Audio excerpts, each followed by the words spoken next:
할렐루야. 순전한 교회 주일 예배에 참여하고 계신 여러분 모두를 다시 한번 주님의 이름으로 환영합니다.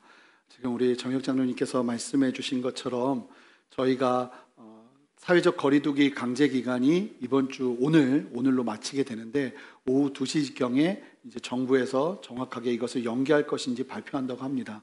만약에 연기가 되지 않는다면 다음 주 주일부터 저희가 현장 예배를 실시하게 됩니다. 그래서 성도님들 주보를 지금 저희가 오픈 채팅방과 또 카카오 채널에 올려드린 주보를 꼭 확인하셔서 어떻게 언제 예배 드릴 수 있는지 다시 한번 확인해 주시고 예배에 참여해 주시고, 또 어린 자녀들이 있는 부모님들은 안타깝지만 아이들의 건강과 안전을 위해서 댁에서 온라인 예배로 함께 드려주시면 감사하겠습니다.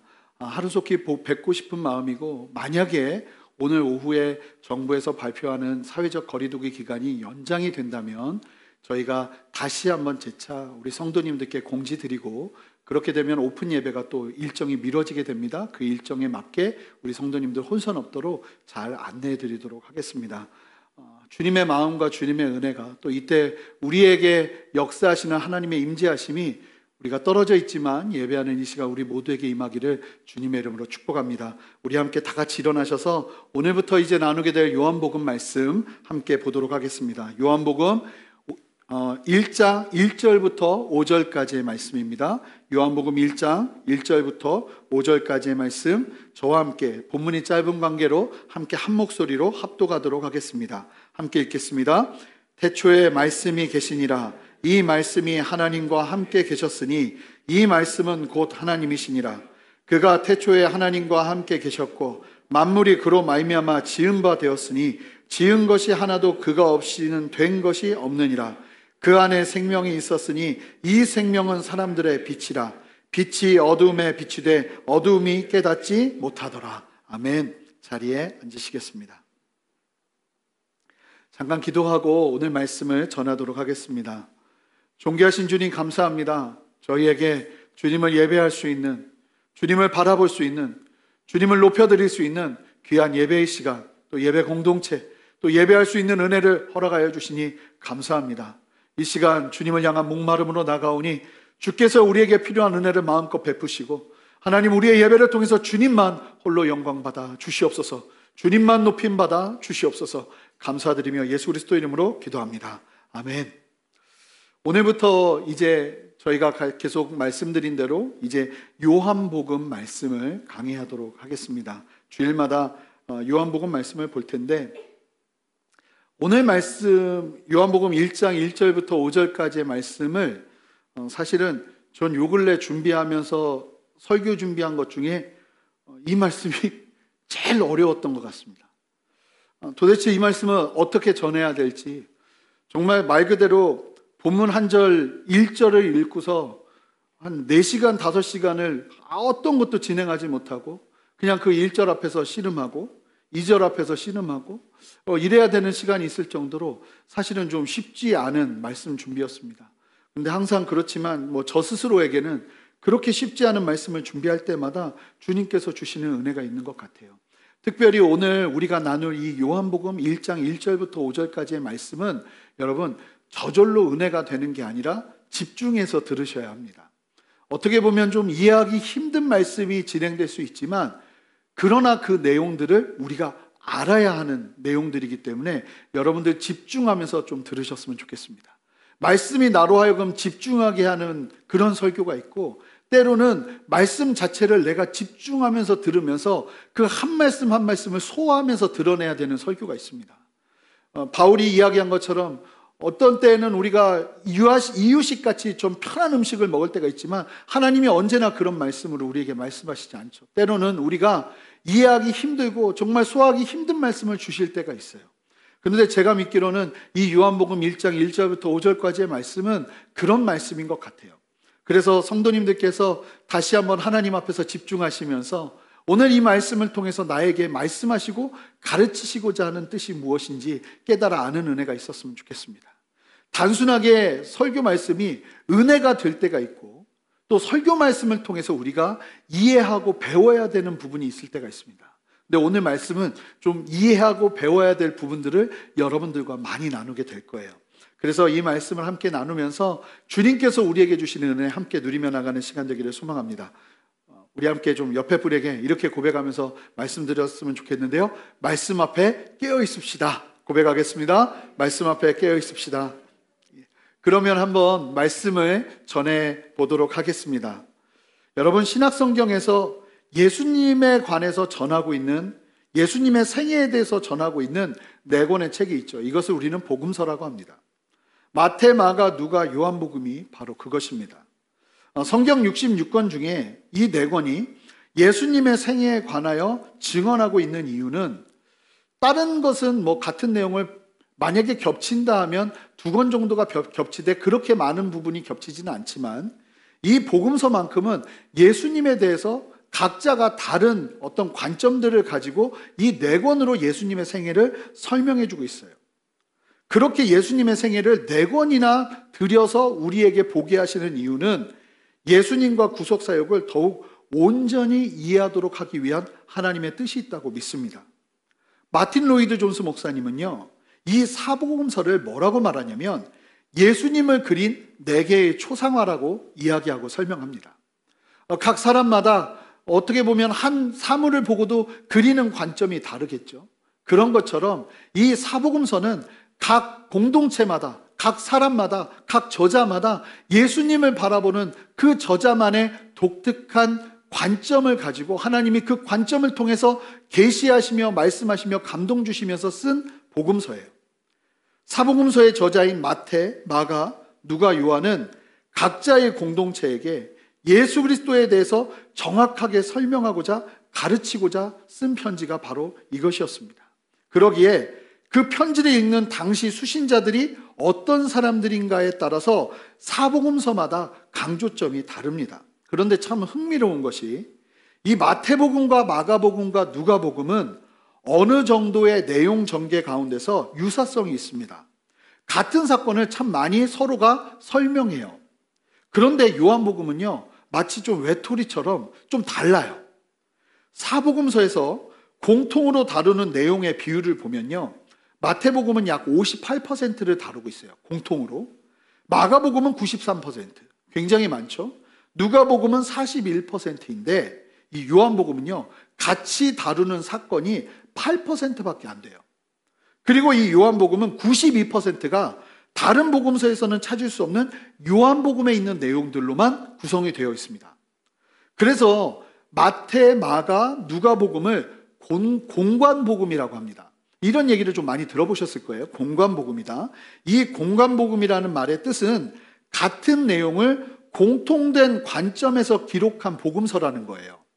그래서 그런 의미에서 마태, 마가, 누가복음을 공관복음이라고 이야기하고 반대로 요한복음은 공관복음에서 제외시킵니다. 복음서에서 소개되는 예수님의 주요 사역의 장소도 이 마태복음, 마가복음, 누가복음이 말하는 내용과 요한복음이 강조하고 있는 장소가 틀려요. 이 공관복음서들은 예수님의 갈릴리 사역에 굉장히 초점을 맞춰서 말씀을 전하고 이야기하고 있습니다. 그런데 요한복음은요, 유대와 예루살렘에서의 일들, 특히 마지막 예수님이 예루살렘에 입성하셔서의 일주일 기간의 일들을 아주 자세하게 설명하고 있어요. 이 공관복음서들이 예수님에 대해서 이야기를 전개하는 방식은요, 개인적이고 주관적이라기보다는 최대한 객관적인 입장에서 마치 예수 그리스도에 대해서 역사적으로 기록하고자 하는 느낌과 강조점들을 볼 수 있습니다. 반면에 요한복음은요, 좀 달라요. 아주 주관적인 느낌이 강해요.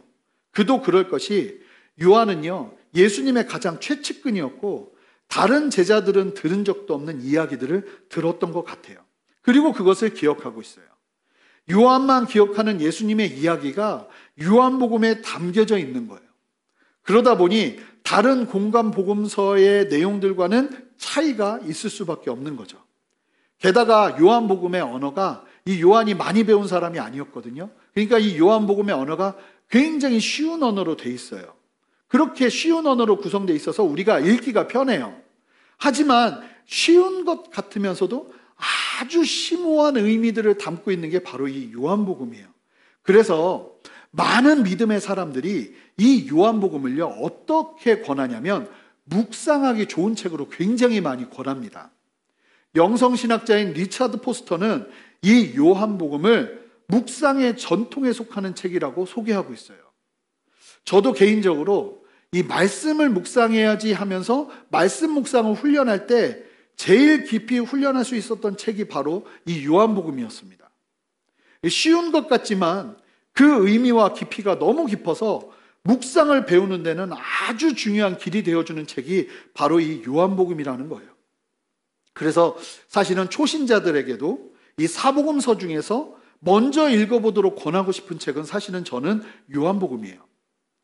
이 요한복음의 기록 목적은요, 유대인들에게 주는, 유대인들과 이방인들에게, 왜냐하면 요한복음을 읽는 수신자들이 어떤 사람들이었냐면 우리가 소아시아 7교회를 봤던 그 상황과 똑같아요. 에베소 교회 담임 목사가 사도 요한이었거든요. 그러니까 그 지역에 있는 교인들이 예수 그리스도를 아는 게 필요하다 생각해서 쓴 책이 요한복음인 거예요. 그러다 보니까 두 부류의 사람들에게 목적을 가지고 씁니다. 첫 번째는 유대인들이에요. 유대인들, 예수 그리스도를 믿기로 결정한 유대인들, 그리고 또 다른 사람들은 헬라적인 문화적인 배경을 갖고 있는 헬라 이방인들이에요. 근데 그 두 부류가 같이 교회 안에 섞이게 된 거예요. 그러다 보니까 그 두 부류에게 설명하고 싶은 내용이 있었던 거예요. 그 목적이 뭐냐면 유대인들에게는 예수님만이 메시아라는 거, 메시아가 너희들이 지금도 기다리고 있던 메시아가 이미 오셨다는 거, 그분이 바로 예수라는 사실을 말하기 위한 거예요. 그리고 또 다른 이방인들에게는 예수님이 그리스도라는 것을 말하기 위한 거예요. 하나님께서 택하셔서 기름 부어 보내신 구세주가 바로 예수님이시라는 것을 말하고자 쓴 책이 요한복음이라는 거예요. 사실은 이 요한복음 자체가 이 목적을 말하고 있습니다. 우리 요한복음 20장 30절부터 31절까지의 말씀을 함께 읽어보겠습니다. 함께 읽겠습니다. 예수께서 제자들 앞에서 이 책에 기록되지 아니한 다른 표적도 많이 행하셨으나 오직 이것을 기록함은 너희로 예수께서 하나님의 아들 그리스도이심을 믿게 하려 함이요 또 너희로 믿고 그 이름을 힘입어 생명을 얻게 하려 함이니라. 사실은 마태, 마가, 누가복음은 요한복음이 쓰기 전보다 더 먼저 쓰여졌어요. 요한도 의식을 했던 것 같아요. 거기에서 다루고 있는 내용을 똑같이 다루지 않고 이 요한복음만 가지고 있는 이 독특한 내용들을 담는 이유는 다른 데 있는 것이 아니라 이 책을 읽으면서 예수님께서 하나님의 아들 그리스도이심을 온전히 믿고 그 믿음으로 말미암아 생명을 얻게 하려는, 영생을 얻게 하려는 목적을 가지고 이 책이 쓰여졌다고 말씀하고 있는 거예요. 그래서 제가 믿기로는 우리가 이 요한복음을 읽게 되면 어떤 일이 벌어질까요? 그렇죠. 예수 그리스도를 더 굳게 믿게 되는 역사가 일어나는 겁니다. 어떤 일이 벌어질까요? 그렇죠. 우리의 신앙에 생명이 불어넣어지는 역사들이 일어나기 시작하는 겁니다. 저는 저와 여러분 모두가 이 요한복음 말씀을 강의하는 이 시간들을 통해서 이러한 역사를 경험하게 되기를 주님의 이름으로 축복합니다. 생명이 일어나고 주님을 더 굳게 믿게 되는 믿음이 우리 안에 시작되는 역사가 우리 모두에게 있게 될 거예요. 이 기록 목적이 아주 명확하죠. 게다가 요한복음이 쓰여질 당시는요, 이 요한복음을 읽을 성도들은 우리가 이미 나누었던 소아시아 7교회들의 상황과 아주 유사한 상황에 놓여 있었습니다. 구약 율법을 지키는 유대인들의 극심한 박해와 로마 제국의 황제 숭배를 강요하는 사회적이고 정치적인 박해가 엄청나게 심각했죠. 그런 성도들에게 예수님이 바로 메시아요 그리스도이심을 전할 필요를 느끼고 쓴 책이 요한복음이에요. 유대인들과 이방인들로 구성된 소아시아 지역의 초대교회 공동체를 위해서 쓴 복음서가 바로 요한복음이라는 거예요. 그래서 우리가 이 요한복음을 읽을 때 반드시 계속 기억해야 되는 건 이 요한복음을 읽는 당시의 사람들은 예수님을 믿는 것 때문에 극심한 박해를 당하고 있었다. 그 사실만 제대로 이해해도, 그 사실을 배경적으로 이해하고 있어도 이 요한복음의 많은 부분들을 우리가 해석하는데 더 큰 은혜를 누릴 수 있어요. 이것을 기본 전제로 하면 그 의미가 또 다른 깊이로 다가오게 되는 겁니다. 그런데 제가 이제 이렇게 막 요한복음을 막 칭찬하다 보니까 이러다 보면 자칫 이제 어떤 일이 생기냐면 다른 복음서보다 마치 이 요한복음이 더 뛰어난 우위에 있는 책이라는 오해를 할 수 있어요. 하지만 절대 그렇지 않습니다. 처음 서두에서 말씀드린 것처럼 이 요한이라는 사람이 바라본 예수 그리스도의 한 면을 우리가 함께 보는 거예요. 이것이 더 우위에 있는 것이 아니에요. 사실은 할 수만 있다면 사복음서를 다 같이 읽어보시는 게 좋습니다. 각자의 복음서마다 말하고 있는 예수 그리스도를 함께 전체적으로 살펴보면서 보는 게 가장 좋아요. 그래서 저는 앞으로도 시간이 된다면 이 복음서, 이제는 마가복음, 누가복음, 마태복음, 이러한 다른 복음서들도 함께 여러분들과 나누게 될 거예요. 할 수만 있다면 예수님의 생애를 이 순전한 교회가 걸어가는 동안 더 많이 나누게 될 겁니다. 그러한 마음으로 이 요한복음을 이해하시고 배경적으로 이해하시고 이제 요한복음 말씀으로 들어가면 좋을 것 같습니다. 자, 그러면 요한복음 안으로 더 깊이 함께 들어가 보도록 하겠습니다. 요한복음의 첫 문을 함께 여는데, 여러분 참고로 이 유대적인 문화에서, 이 이스라엘 문화에서 책을 아니면 편지를 아니면 글을 쓸 때 아주 중요한 게 뭐냐면 첫 문장이에요. 그래서 사실은 저희는 창세기, 출애굽기, 민수기, 레위기 이런 식으로 이름을 지어서 저희가 성경을 이해하지만 히브리 성경을 보면 성경의 이름을요, 첫 문장을 성경의 이름으로 씁니다. 그래서 히브리 성경에서는 그 창세기가 아니에요, 이름이. 히브리 성경의 창세기는 이름이 태초에예요. 그러니까 태초에라는 단어. 그러니까 항상 이 유대 문화에서는 항상 편지가 쓰여지거나 글이 쓰여질 때 그 첫 문장을 굉장히 중요하게 생각하기 때문에 어떻게 보면 모든 내용을 다 구상해 놓고 그 첫 문장을 어떻게 해야 될지 구상하고 고민하다가 만들어내는 경우들이 굉장히 많아요. 이 요한복음도 마찬가지입니다. 이 첫 절이 가지는 의미가 아주 깊고 넓어요. 그리고 다른 복음서들도 보면 나름대로 이 첫 문장에 굉장히 많은 심혈을 기울인 것을 보게 됩니다. 그렇다면 이 요한복음의 첫 절은 어떤 내용을 담고 있을까요? 함께 1절 말씀을 한 목소리로 읽어보겠습니다. 함께 읽겠습니다. 태초에 말씀이 계시니라. 이 말씀이 하나님과 함께 계셨으니 이 말씀은 곧 하나님이시니라. 보통은 예수님의 생애와 예수님에 관련된 어떤 족보와 이런 가계도로 시작되는 다른 복음서와 달리 이 요한복음은 첫 문장이 태초에, 창세기 1장 1절과 똑같은 단어로 시작이 됩니다. 태초에 말씀이 계시니라. 여러분, 이 태초는 세상이 시작된 때를 의미합니다. 이 태초에 말씀이 계시니라 할 때 이 계시니라는요, 이 단어를 살펴보면, 원어적으로 살펴보니까 태초부터 지금까지 존재해 왔고 앞으로도 계속 계실 것을 의미하는 단어로 사용하고 있어요. 그리고 말씀이 계셨다고 하는 이 말씀의 원어는 헬라어로 로고스라는 단어가 사용되었습니다. 이 로고스는 아마 많은 분들이 알고 계실 거예요. 말씀을 의미하는 단어지만 사실은 헬라의 문화상에서 일반적인 개념으로는 이 로고스 개념은 좀 어려운 개념이에요. 무질서한 세계를 지탱하는 질서와 원칙, 만물을 이성적으로 관찰하여 지배하는 법칙, 이성의 원리를 말합니다. 그래서 사실은 로고스 하면 사람들은 그런 의미들은 알고 있지만 추상적으로 알고 있는 것이 대부분이에요. 의미가 참 추상적이죠. 그런데 실제로 당시 헬라 문화권에 있는 사람들은 실제로 이 로고스 하면은 알고는 있지만 추상적으로 알고 있는 게 전부였는데, 이 사도 요한이 이 로고스라는 단어의 개념을 가져와서 지금 온 세상에 선포하고 있는 거예요. 그 추상적인 로고스, 말씀의 실체가 무엇인지를 말해주고 있는 겁니다. 여러분, 기본적으로 아셔야 할 것이 이 요한복음에서 말하는 말씀, 로고스는 바로 예수 그리스도를 상징하고 의미하는 단어입니다. 그러므로 이 로고스라는 단어를 예수님으로 의미하여서 사용하여 이해하는 것이 이 요한복음에서는 필요해요. 그리고 이 로고스라는 단어를 예수님으로 빗대어 사용하는 것은 요한복음이 유일합니다. 이 로고스는요, 말씀이고 이 말씀은 바로 예수 그리스도이심을 요한복음 1장 1절에서 선포하고 말하고 있는 거예요.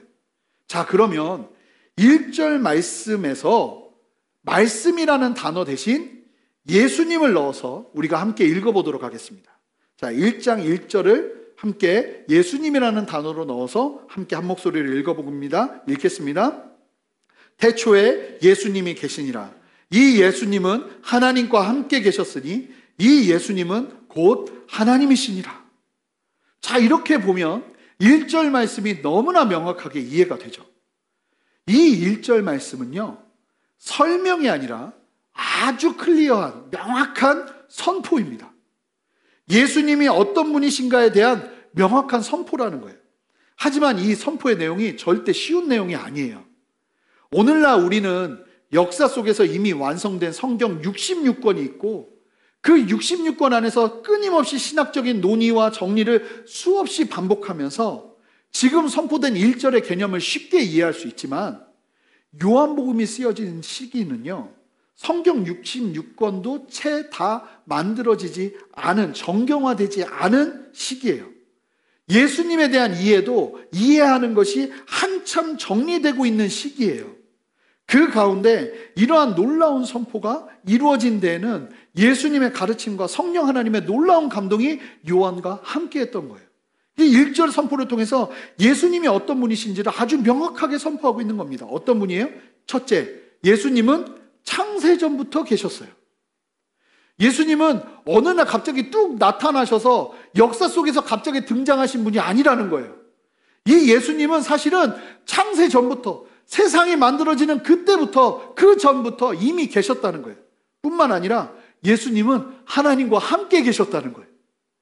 뿐만 아니라 여기서 이제 더 놀라운 의미를 이야기하는데, 그 예수님은 함께 계실 뿐만 아니라 그분 자체가 하나님이시라고 설명하고 있다는 거예요. 당시 예수님에 대한 잘못된 이해들이요, 교회를 계속 괴롭히고 있었어요. 요한은 아주 명확하게 설명을 해주는데 뭐라고 설명하냐면 이것을 예수님도 하나님이시라는 거예요. 하나님과 함께 계셨고 그분 자체가 하나님이시라는 거예요. 지금 뭘 설명하는 건가요? 그렇습니다. 당신은 삼위일체 하나님에 대한 개념 정리도 되어 있지 않는 상황에서 삼위일체 안에서 성자 예수님을 너무나 명확하게 설명해 주고 있는 거예요. 요한은 아주 명확하게 설명하고 있는 거예요. 예수님의 존재가 갑자기 뜬금없이 나타난 것이 아니라 이미 성경은 창세기 1장에서부터 예수님을 말씀하고 있었다는 사실을 요한이 설명하는 거예요. 그래서 똑같이 창세기 1장처럼 똑같이 아주 유사하게 똑같은 단어로 시작하면서 유사하게 첫 문장을 이루어가는 거예요. 태초에 말씀이 계셨다. 우리 창세기 1장 1절 말씀을 한 목소리로 읽어보겠습니다. 함께 읽겠습니다. 태초에 하나님이 천지를 창조하시니라. 여러분, 태초에 하나님께서 천지를 창조하셨다고 할 때 이 단어가, 하나님이라는 단어가 엘로힘이라는 단어가 사용됩니다. 이 원어를 살펴보면 하나님의 단어가요, 이 남성 명사로 사용되는데 재밌는 것은 이 단어가 복수 명사로 사용이 돼요. 이것이 당시 고대 근동에서는 어떤 거대한 어떤 대상의 위험을 나타내기 위해서 의례적으로 복수명사를 사용하는 것이 관례였기 때문에 이 모세가 그렇게 그냥 복수명사를 쓴 것이다라고 생각하며 구약 사람들도 그렇게 이해하고 있었어요. 그런데 이런 예수 그리스도에 대한 이해 안에서 보니까 하나님께서 그 복수명사를 사용하게 하신 데는 분명한 이유가 있는 거예요. 사도 요한은 아주 명확하게 성자 예수님이 태초부터 계신 하나님이심을 선포하고 있는 거예요. 여러분, 성경에서는요, 지금 조금 어려운 말씀을 드리겠지만 여러분 반드시 이해하셔야 됩니다. 성경에서는, 이해가 아니죠. 제가 이제 설명드릴 텐데, 하나님을 삼위일체를 통해서 명확하게 직접 언급하고 있는 곳은 없어요. 성경에서 하나님은 삼위일체 하나님이다 이렇게 명시하고 있는 곳은 없어요.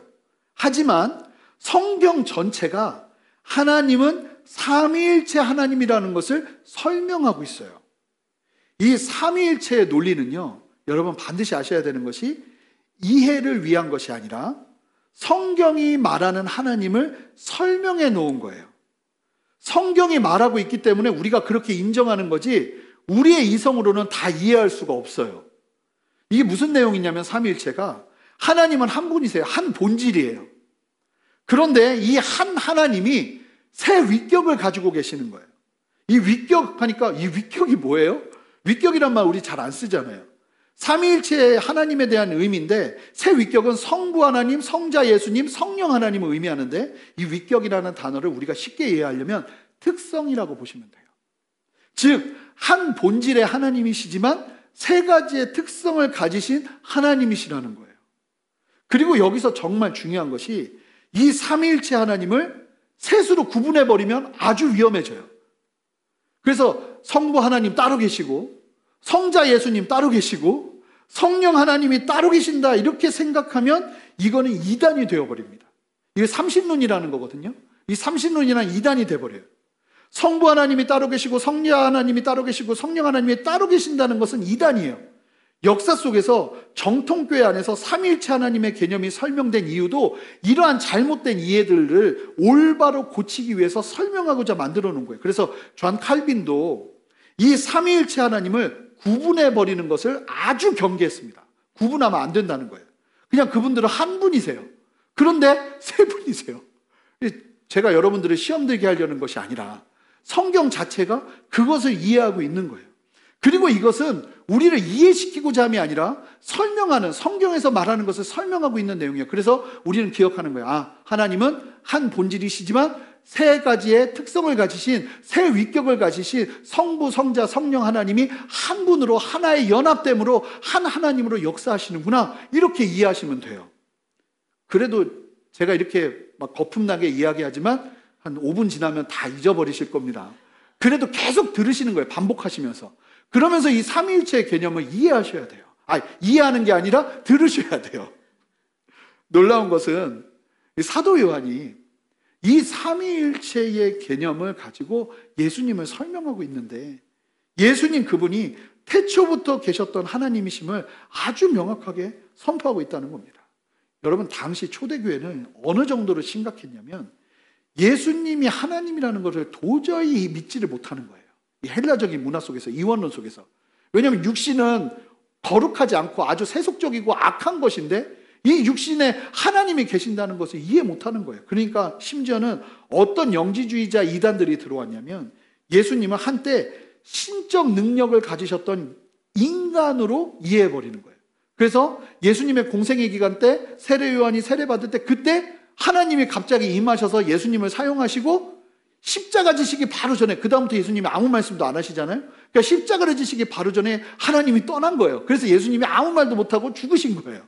이렇게 이해해버리는 이단들이 교회를 엄청나게 흔들고 있었어요. 예수님에 대해서.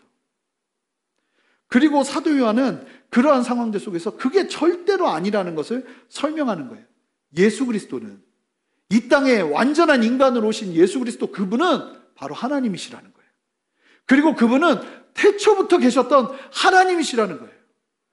여러분 잘 보시면 지금 초대교회에 문제가 된 사람들은 예수님을 자신들의 개념과 인식 안에서 계속 이해하려고 해요. 그러니까 어떤 일이 생기냐면 계속 문제가 생깁니다. 자신들의 사고방식과 세계관으로 예수님을 이해하려고 하니까 끊임없이 잘못된 이단 사상들이 나오는 거예요. 여러분, 우리 안에 필요한 것이 무엇인지 아십니까? 선포된 말씀으로 우리의 개념들을 바꾸는 겁니다. 내가 생각하는 하나님을 하나님으로 이해하는 것이 아니라 성경이 말하는 하나님을 나의 개념으로 바꿔버리는 거예요. 사랑도, 예배도, 기도도, 그 모든 영역들을 하나님이 말씀하시는 진리 안에서 바꿔가는 것이 성도가 해야 될 중요한 사명 중에 하나예요. 이거를 바꾸지 않으면 평생 주님을 믿는다고 해도 계속 내가 아는, 내가 믿는, 내가 생각하는 잘못된 하나님으로 믿는 경우가 얼마나 많은지 몰라요. 우리는 말씀하면 우리의 개념 속에서 말씀을 이해하죠. 사실은 오늘 말씀을 통해서 우리가 받는 놀라운 도전은 뭐냐면, 이 말씀이, 이 성경 말씀이 단순하게 언어로 되어 있는 책이 아니라 이 말씀 자체가 예수님이라는 사실을 우리가 온전히 믿기 시작하면 그때부터 우리는 이 말씀을 대하는 태도와 자세가 완전히 바뀌어지는 거예요. 이 말씀을 통해서 누구를 만나는 거예요? 말씀을 통해서 그냥 나 오늘 필요한 말씀으로 은혜 받아야지 하면서 말씀을 대하는 것이 아니라 이 말씀을 통해서 누구를 만나는 거예요? 예수님 그분을 만나는 거예요. 할렐루야! 여러분, 예수님 그분을 만나는 거예요. 이 말씀이 예수님이시라는 거예요. 성경 66권의 말씀이 단순한 언어로 된 책에서 머무는 것이 아니라 예수님 그분이라는 사실이 우리에게 다가오기 시작할 때 이것은 우리에게 생명이 되기 시작하는 거예요. 더 이상 언어가 아닌 생명이 되는 겁니다. 이 말씀을 대하는 태도와 자세가 달라지시는 저와 여러분 되시기를 주님의 이름으로 축복합니다. 조금 더 말씀이신 예수님을 살펴보겠습니다. 그러면서 아주 놀라운 이야기를 하는데 우리 2절 말씀 읽어봅니다. 다시 한번 읽겠습니다. 그가 태초에 하나님과 함께 계셨고, 다시 한번 1절 말씀을 강조하면서 그만큼 중요하다는 거예요. 그러면서 3절을 이야기해요. 3절 말씀 읽어보겠습니다. 만물이 그로 말미암아 지은 바 되었으니 지은 것이 하나도 그가 없이는 된 것이 없느니라. 그러면 태초에 하나님이 천지를 창조하실 때 예수님이 하나님이셨고 같이 계셨으면 이 성자 예수님은 무엇을 하셨는가? 말씀이신 예수님은 무엇을 하셨는가? 이 1장 3절을 보면 잘 비치시는 걸 잘 보시면 이 창조되는 과정 속에서 만물이 뭐라고 말하죠? 그로 말미암아 지은 바 되었으니 지은 것이 하나도 그가 없이는 된 것이 없다는 거예요. 결국은 하나님께서 성자 예수님을 통해서 온 만물을 창조하셨다는 거예요. 실제로 그런 것이 우리 창세기 1장 3절을 보겠습니다. 우리 창세기 1장 3절 말씀 한 목소리로 읽어보겠습니다. 하나님이 이르시되 빛이 있으라 하시니 빛이 있었고. 자, 여러분 보시는 바와 같이 하나님이 어떻게 빛을 창조하시죠?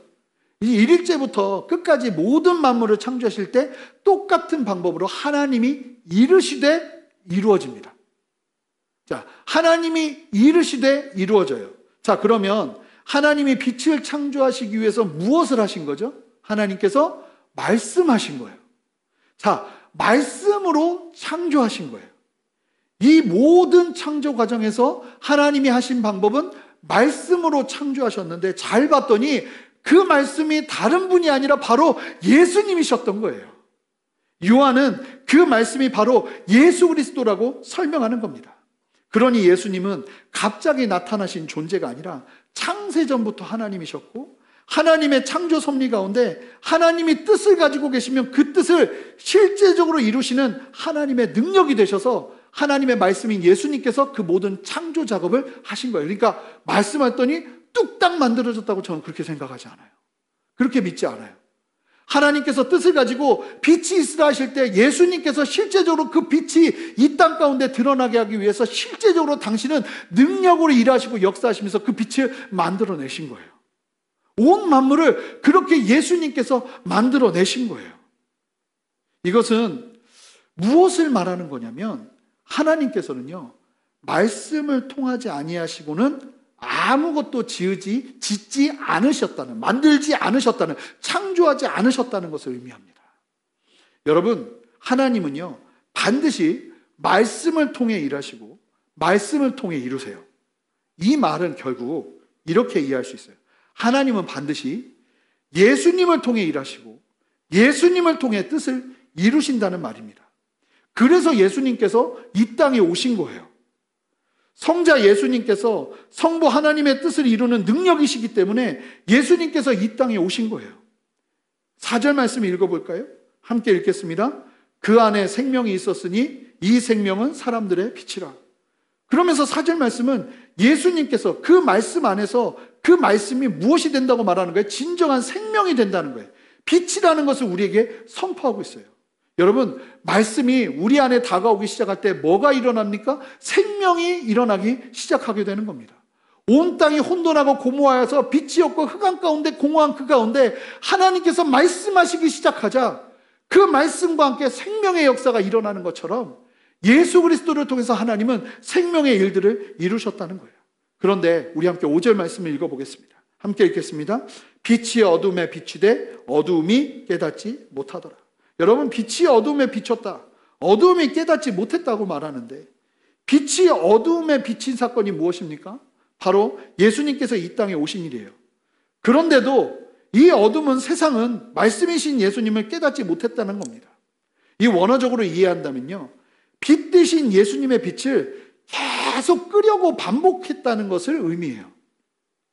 잘 보시면 빛이 어둠에 빛이 되라는 말은, 이 빛이 되는 현재 시제 능동태가 사용되는데 이 헬라어에서, 히브리어에서 현재 시대의 능동태는 뭐냐면 계속 동작이 반복되는 걸 의미해요. 그냥 이 말씀을 잘 보니까 빛이 그냥 예수님 때만 비친 게 아니라 과거에도 비추고 계셨고 그리고 예수님 때에도 비추고 지금도 우리에게 비추고 있는 빛이라는 거예요. 여러분, 예수 그리스도의 진리의 빛은 지금도 우리에게 비춰지고 있어요. 그리고 예수님이 오시기 전에도 비춰지고 있었어요. 무엇입니까? 구약성경 66권이 예수 그리스도를 말하고 있거든요. 예수 그리스도에 대해서 명확하게 증거하고 있거든요. 사실 예수 그리스도를 알 수 있도록 하나님은 끊임없이 우리들에게 기회를 주고 계신다는 거예요. 말씀을 통해서, 구약에서 끊임없이. 사실은 이 메시아의 메시지를 듣고 이스라엘 백성들이 정치적인 메시아를 이해하고 그렇게 바라봤지만, 나무에 달려 죽으신 예수 그리스도에 대해서 사실은 구약 성경은 계속 말하고 있어요. 그러니까 주님께서 말씀하시는 그 구약의 메시지를 제대로 이해하지 못하고 잘못된 오해로 나아갔던 것이죠. 뿐만 아니라 로마서 1장 19절에 보면요, 만물 속에 하나님을 알 만한 것들을 두셔서 인생이 하나님을 찾도록 역사하셨다고 이야기하고 있어요. 이것은 온 인류 만물을 보면서 깊이 묵상하다 보면, 그러니까 하나님께서 당신의 은혜의 빛을 비추시는 게 우리뿐만 아니라 믿지 않는 자들에게도 비추신다는 거예요. 어떻게 비추시냐면 일반 계시로 비추신다는 거예요. 이 인류 만물을 깊이 묵상하다 보면 우리가 구원에 이른다는 말이 아니에요. 만물을 통해서 우리에게 하나님에 대한 목마름이 일어나게 된다는 거예요. 온 세상 만물을 보니까 우리가 어디서 왔고 어디로 가는가, 이 세상은 어떻게 시작되었는가, 이 근원적인 질문들 속에서 목마름이 일어나게 된다는 거죠. 예수님을 만난 사람들이 이와 같은 목마름이 있었어요. 니고데모, 사마리아 여인, 아리마대 요셉. 그런데 잘 보니 이런 목마름이 참 귀한 거예요. 이런 목마름을 가지고 나가면서 예수 그리스도의 말씀, 예수 그리스도의 진리 안에서 진정한 구원을 누리게 된다는 거예요. 안타깝게도 많은 사람들이 그런 목마름 속에서 하나님이 비추시는 비추심을 경험하지 못하고 오히려 그 빛을 거부하고 심지어는 빛 대신 예수님을 죽이는 일까지 일어나게 됨을 주님께서 말씀하고 계신다는 거예요. 제가 말씀을 처음 나눌 때 지금 예수님에 대해서 쭉 설명을 했는데, 유대 사회에서 편지나 글을 쓸 때 첫 문장과 처음 내용을 참으로 중요하게 여긴다고 말씀드렸잖아요. 지금 소아시아 지역과 로마의 지배 아래에 있는 수많은 지역의 초대교회 그리스도인들이 유대인들과 로마 제국의 극심한 박해로 고통받고 있고, 무엇보다 교회 안에 영지주의 이단들로 인해서 예수님에 대한 잘못된 가르침이 성도들을 막 흔들고 있었어요. 사도 요한은 이러한 상황과 현실 속에서 이 성도들을 온전히 세우기 위해서 고민하면서 너무나도 중요한 것이 무엇인지를 이 요한복음 1장 1절을 통해서 우리에게 도전해주고 있다는 사실을 우리는 기억해야 됩니다. 같은 요한복음에서 예수님께서 하신 말씀을 소개하는데, 우리 한번 요한복음 17장 3절 말씀을 읽어보겠습니다. 함께 읽겠습니다. 영생은 곧 유일하신 참 하나님과 그가 보내신 자 예수 그리스도를 아는 것입니다. 여러분, 뭐라고 말하냐면 예수님께서 말씀하신 내용이기에 요한이 지금 이 상황에서 이 소아시아 교회 교인들에게 정말로 필요한 메시지가 예수 그리스도를 아는 것이구나 하면서 이 말씀을 전개한 이유가, 이 말씀을 보면 요한복음 17장 3절을 보면 알 수 있어요. 영원한 생명은 영원한 생명, 영생이 뭐냐면 참되시고 유일하신 하나님과 하나님께서 보내신 예수 그리스도를 제대로 아는 게 영생이라고 설명하고 있는 거예요. 여러분, 구원을 위해서 하나님을, 예수님을 아는 지식, 삼위일체 하나님 그분을 온전히 아는 것이 얼마나 중요한지를 지금 이 요한복음이 우리에게 도전하고 있다는 거예요. 사실은 여기에서뿐만 아니라 성경 전체가 이 부분을 우리에게 도전하고 강조합니다. 우리 예레미야 9장 23절 말씀을 한 목소리로 읽어보겠습니다. 함께 읽겠습니다. 여호와께서 이와 같이 말씀하시되 지혜로운 자는 그의 지혜를 자랑하지 말라. 용사는 그의 용명을 자랑하지 말라. 부자는 그의 부함을 자랑하지 말라. 자랑하는 자는 이것으로 자랑할지니 곧 명철하여 나를 아는 것과 나 여호와는 사랑과 정의와 공의를 땅에 행하는 자인 줄 깨닫는 것이라. 나는 이 일을 기뻐하노라. 여호와의 말씀이니라. 여러분, 하나님이 정말로 우리의 인생 속에서 자랑하게 하기를 원하시는 것이 무엇인지 아십니까? 하나님 그분을 아는 거예요. 예수님이 어떤 분이신지 아는 거예요. 예수님 그분이 어떻게 이 땅에 오셨는지를 우리가 명확하게 알기 시작할 때 그것이 우리의 자랑이 되어야 된다고 말씀하세요. 그리고 그것을 아는 것을 하나님께서 기뻐하신다고 말씀하세요. 우리 호세아 6장 6절 말씀을 한 목소리로 읽어보겠습니다. 함께 읽겠습니다. 나는 인애를 원하고 제사를 원하지 아니하며 번제보다 하나님을 아는 것을 원하노라. 여러분, 기가 막힌 고백이죠. 인애는 뭐예요? 사랑이에요. 나는 제사 지내는 것보다 너희들과 사랑을 나누기를 원하고, 너희들이 아무리 좋은 것으로 나를 예배하는 것보다 진짜 내가 어떠한 존재인지를 아는 것을 원한다고 하나님이 외치시면서 호세아를 통해서 이스라엘 백성들에게 말씀하고 계시는 거예요. 같은 저자인 요한이 쓴 요한 1서 4장 6절 말씀을 한 목소리로 읽어보겠습니다. 함께 읽겠습니다. 우리는 하나님께 속하였으니 하나님을 아는 자는 우리의 말을 듣고 하나님께 속하지 아니한 자는 우리의 말을 듣지 아니하나니 진리의 영과 미혹의 영을 이로써 아느니라. 여러분, 하나님을 아는 자들이 하나님의 말씀 앞에서 순종할 수 있어요. 하나님을 잘 모르면요, 순종이 잘 안 돼요. 이것이 가장 근본적으로 이루어져야 한다는 거예요. 하나님을 아는 게 기초공사라는 거예요. 여러분, 복음주의 신학자인 제임스 패커는 이런 말을 합니다. 이 땅에서 해야 할 주된 일이 하나님을 아는 것이라는 사실을 알고 나면 삶의 문제들 대부분은 저절로 자기 위치를 찾게 된다. 이 땅에서 해야 될 주된 일이 하나님을 아는 것이라는 사실을 알고 나면 삶의 문제들 대부분은 저절로 자기 위치를 찾게 된다는 거예요. 이 늙은 나이가 많은, 제가 죄송합니다, 단어를 잘못 사용했어요. 나이가 많은 이 제임스 패커가 인생을 쭉 살면서 잘 보니까 하나님을 알면 알수록 자기의 인생의 많은 문제들이 제자리를 찾아가는 회복이 일어나게 된다는 것을 이 제임스 패커가 경험한 거예요. 참 맞는 말이에요. 여러분, 어쩌면 우리의 신앙이 기초공사가 제대로 되어 있지 않은 상태로 신앙의 건물을 세우다 보니 예수님에 대한 건강한 이해가 제대로 되어 있지 않다 보니 바람이 조금만 불어도 흔들리고 쓰러지는 것이 아닐까요? 놀랍죠? 신앙생활을 하면서 나를 도우시는 하나님, 나를 구원하시는 나와 관련된 영역은 그처럼 관심을 갖는데 정작 하나님 그분에 대해서는 관심 없는 신앙, 그러한 신앙이 문제의 원인은 아닐까요? 사도 요한은 사실은 지금 이렇게 힘들고 어려운 상황 속에서 흔들리는 이 초대 교인들을 보면서 이들에게 정말 필요한 것은 힘주고 능력 주는 격려와 막 잘하고 있다 하나님이 복 주실 거야 이런 이야기가 아니라 이들에게 정말 필요한 것은 다른 것이 아니라 예수 그리스도를 아는 것, 예수 그리스도를 제대로 이해하는 것, 그분이 어떤 분이신지를 온전히 이해하는 것, 그것이라는 결론을 가지고 사도 요한은 이 요한복음을 시작하고 있는 거예요. 제가요, 제 아내와 연애할 때, 제가 처음에 데이트를 할 때, 지금도 기억하는데 강남역 몇 번 출근지는 제가 기억은 나진 않지만 하여간 강남역에서 처음 만났어요. 만나서 데이트를 하면서 제가 제일 먼저 물어본 말이 뭘까요? 나는 이걸 좋아하니까 당신이 이것 좀 해줬으면 좋겠어요. 이런 말 했을까요? 아니요. 처음 제가 물었던 질문은 뭐 좋아해요? 물었어요. 그랬더니 영화 보는 거 좋아한대요. 그래서 그때 장르를 말하지 않았기 때문에 제가 좋아하는 엑스맨을 보러 갔어요. 그걸 보고 나서 전 또 물었어요. 뭐 좋아해요? 그랬더니 감사하게도 전도사의 상황을 누구보다 잘 아는 제 아내가 떡볶이를 좋아해요. 그랬어요. 마음껏 3인분, 4인분을 사줬어요. 거기서 멈추지 않았죠. 또 뭐 좋아해요? 물었어요. 꽃을 좋아한대요. 큰일 났다. 다른 건 몰라도 나는 꽃은 안 되는데 그래도 꽃을 사줘야죠.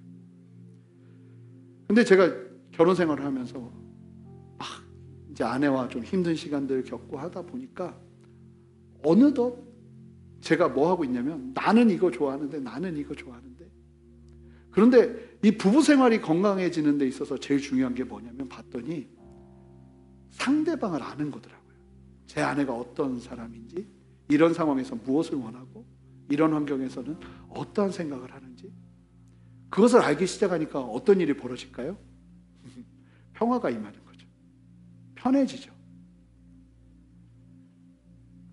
결국 우리가 하나님을 사랑하고 하나님과 친밀함을 누리고 하나님 그분을 안다는 건 그분을 사랑한다는 거예요.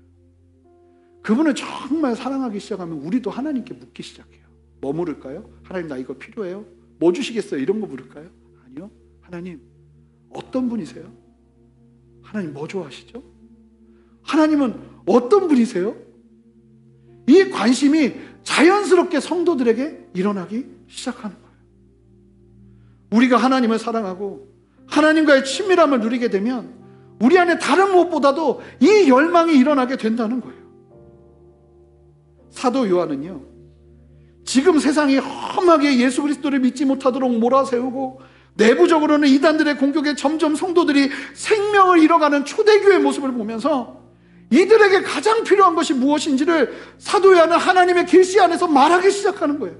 그리고 초대교회 성도들에게 가장 그들에게 필요한, 피 흘리고 지쳐서 쓰러져서 낭망하고 있는 그들에게 귀에 대고 확성기를 대고 지금 말하기 시작하는 거예요. 어떤 말을 하는 거예요? 너희들 힘내야 돼, 이런 이야기가 아니에요.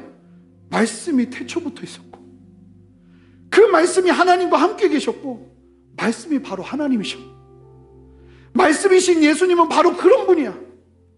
창조의 모든 과정에서도 예수님은 하나님의 뜻을 가지고 온 만물을 지으셨어. 그러니 걱정하지 마. 예수님 없이 만들어진 것이 하나도 없을 정도로 예수님은 크고 위대하신 분이야. 그 예수님 안에, 말씀 안에 생명이 있어. 그리고 그 생명의 말씀은 지금도 우리를 비추고 있어. 우리를 괴롭히는 유대인들은 그 빛을 거부했지만 우리는 감사하게 그 빛을 보고 주님을 믿게 된 거야. 지금의 어려움을 이겨내는 유일한 길은 다른 데 있는 것이 아니라 우리가 예수님 그분을 온전히 아는 데 있다는 것을 말하고 있는 거예요. 사랑하는 성도 여러분, 사도 요한을 통해서 지금 우리들에게 같은 도전을 주님은 하고 계시지 않을까요? 주님을 아는 것, 그분을 아는 것이 우리에게 가장 중요한 것입니다. 우리의 삶이 예수님을 온전히 알아가기 시작할 때 우리의 삶이 어찌 되든지 이 요한복음 강해를 통해서 여러분들 경험하시기 바라요.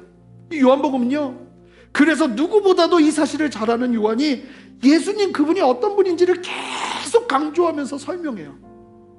그리고 이 사실을 우리가 알아가면서 여러분들의 삶에 많은 복잡했던 영역들이 제자리를 찾아가는 은혜를 누리시기를 바랍니다. 여러분, 우리의 인생에 있어서 가장 중요한 것이 무엇이겠습니까? 우리의 인생에 있어서 가장 많은 자리를 차지해야 되는 시간이 어떠한 시간이겠습니까? 그래요, 주님 그분을 아는 것이에요. 예수님 그분이 어떤 분이신지를 아는 것이에요. 예수님 그분을 더 아는 것이에요.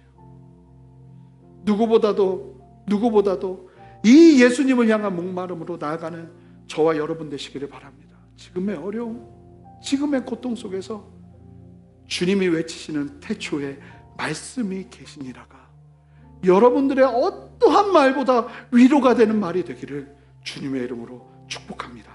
함께 기도하시겠습니다. 존귀하신 주님, 감사합니다.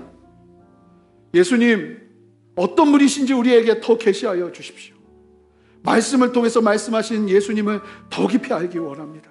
주여, 우리에게 말씀하시고 역사하시고 다스려 주셔서 정말 주님을 알면 알수록, 우리가 주님을 더 닮아가면 닮아갈수록 주님께서 우리의 인생 가운데 어떤 일을 행하시는지를 보는 은혜 우리 모두에게 허락하여 주십시오.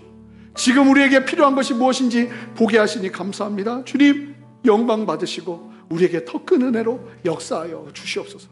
감사드리며 예수 그리스도 이름으로 기도합니다. 아멘. 우리 다 같이 일어나서 제가 우리 성도님들께 나눠드렸던 찬양인데요, 우리 함께 이 가사를 좀 묵상하면서 이 가사 그대로를 주님 앞에 고백하면서 우리 함께 좀 모르는 분들은 몇 번 반복해서 부를 텐데 부르면서 우리 주님 앞에 고백하며 나가기 원합니다. 우리 함께 고백합니다. 내 안에 가장 귀한 것, 내 안에 가장 귀한 것 예수를 알미라. 금은보다 더 귀한 것, 금은보다 더 귀한 것 예수를 알미라. 다시 한번 고백합니다. 내 안에 가장 귀한 것, 내 안에 가장 귀한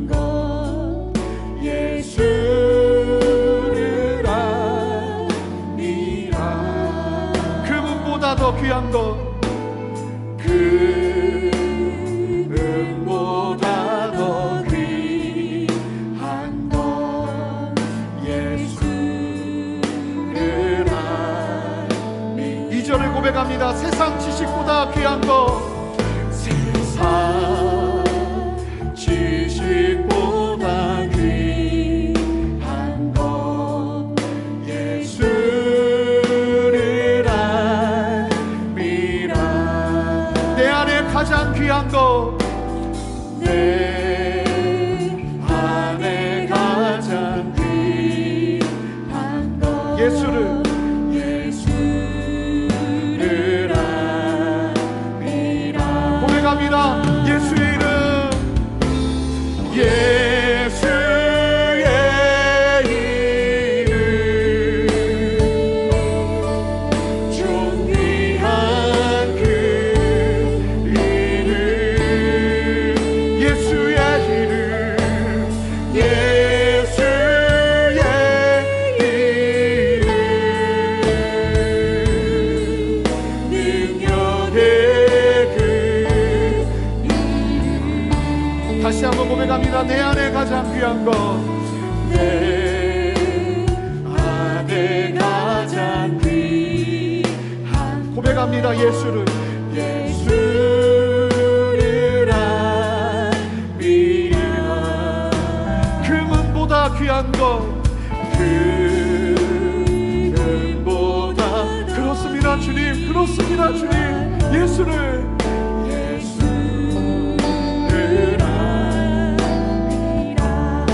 지식보다 귀한 것, 세상 지식보다 귀한 것 예수를 알미라. 예수를 알미라. 내 안에 가장 귀한 것, 내 안에 가장 귀한 것 예수를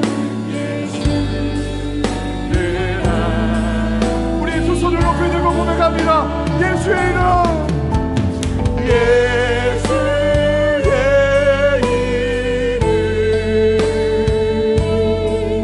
존귀한 그 이름, 예수의 이름, 예수의 이름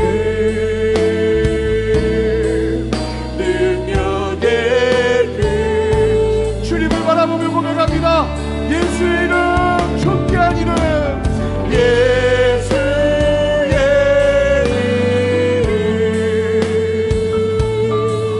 존귀한 그 이름, 예수의 이름, 예수의 이름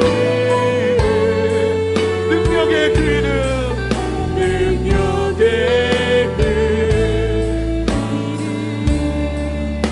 우리 함께 주님 앞에 기도할 때, 하나님, 나의 자랑이 다른 것이 아니라, 나의 자랑이 나의 인생의 어떠함이 아니라 주님을 아는 것이기를 소망하며 주님 앞에 나아갑니다. 나의 소망이 다른 것이 아니라 주님을 아는 것임을 고백하며 나아가기를 원합니다. 주님, 나의 전부가 되어 주시옵소서. 내가 주님을 잘 몰라서 흔들리고, 내가 주님을 잘 몰라서 넘어지고 있습니다. 주님, 나에게 다시 한번 주님 계시하여 주시옵소서. 말씀하여 주시옵소서. 이미 계시하신 말씀을 통해서 우리에게 그 말씀을 밝히 이해할 수 있도록 주님 가르쳐 주시옵소서. 내가 주님을 향한 목마름으로 나가기를 원하오니 나의 영적인 시각을 바꾸어 주시옵소서. 그렇게 주님 앞에 간절히 기도하며 나가겠습니다. 함께 기도합니다. 기도하겠습니다. 주님 감사합니다. 주님, 우리 안에 역사하시는 주님을 찬양합니다. 아버지 하나님, 다른 무엇보다, 다른 어떠한 것보다 나의 목마름이 주님이기를 원합니다.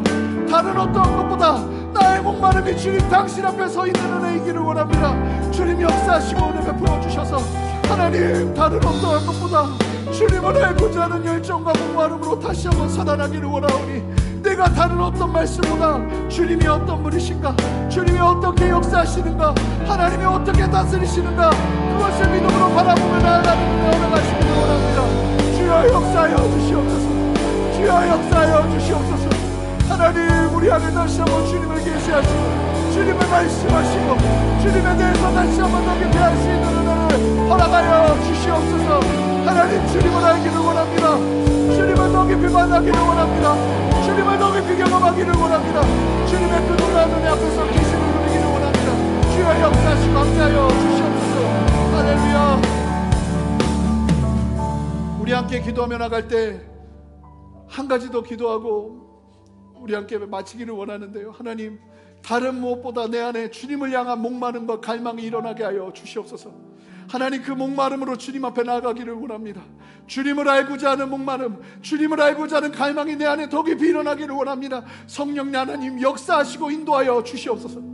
지금 나의 인생의 어려운 문제를 풀어가는 길도 다른 데 있는 것이 아니라 주님을 아는 데 있음을 믿음으로 바라보니 주여 역사하시고 말씀하시고 함께하여 주시옵소서. 그렇게 주님을 향한 목마름을 다시 한번 고백하며 주님 앞에 기도하며 나가겠습니다. 함께 기도하겠습니다. 기도합니다. 주님 감사합니다. 주님, 우리 안에 역사하시는 주님을 찬양합니다. 아멘. 주님, 다른 목마름보다 주님을 알고자 하는 목마름으로 다시 한번 온전히 서기를 원하오니 주여 역사하시고 함께하여 주시옵소서.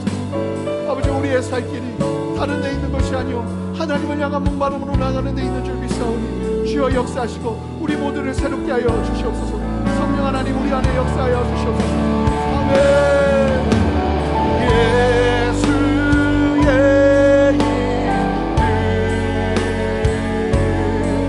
존귀한 그 이름 예수의 이름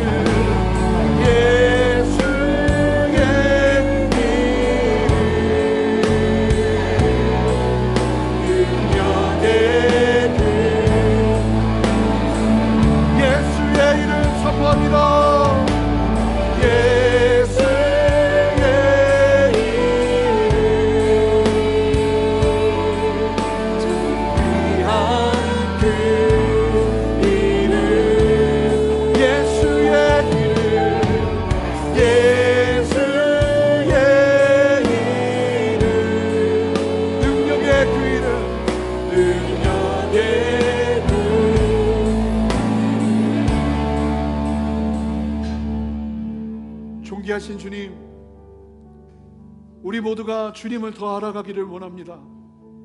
주님을 더 깊이 경험하기를 원합니다.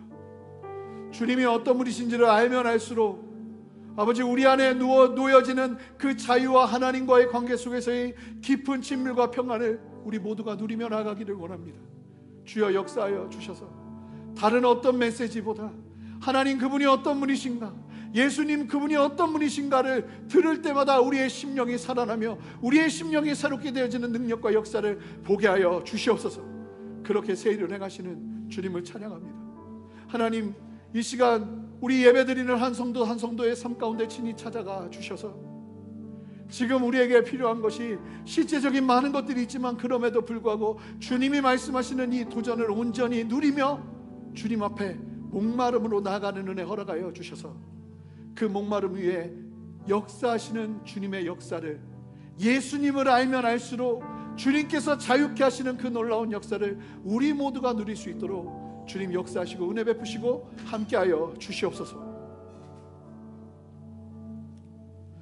주님을 향한 감사함으로 드리는 온라인 헌금을 주님 기뻐 받으시고 이 헌금이 주님의 나라와 영광을 위해서 온전히 사용되어질 수 있도록 주님 은혜 베푸시고, 아버지 또 그렇게 주님 앞에 드리는 시간을 드리고 마음을 드리고 삶을 드리고 재정을 드리며 주 앞에 나가는 성도들의 삶을 돌보셔서 하나님의 넘치도록 부으시는 아버지 하나님의 역사와 일하심을 보게 하시고 잃어버린 감사가 회복되는 역사를 누릴 수 있도록 주여 역사하시고 함께하여 주시옵소서.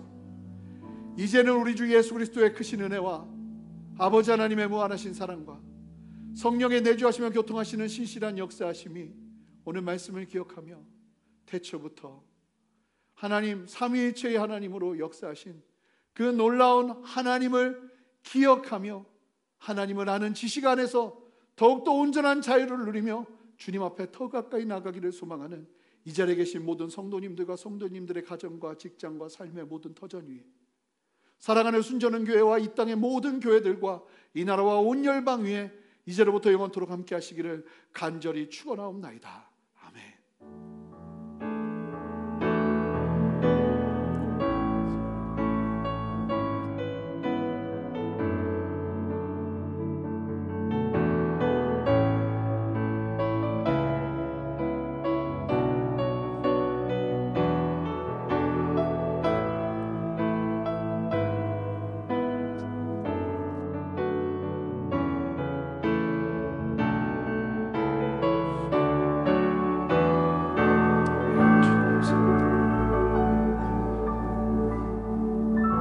할렐루야. 우리 주님께 큰 영광의 박수 올려드리겠습니다. 주님을 찬양합니다. 주님 예배 가운데 역사하신 주님 높임 받으시옵소서. 아멘. 순전한 교회 주일 예배를 마쳤습니다. 한 주도 믿음 안에서 넉넉히 승리하시기를 바랍니다. 할렐루야.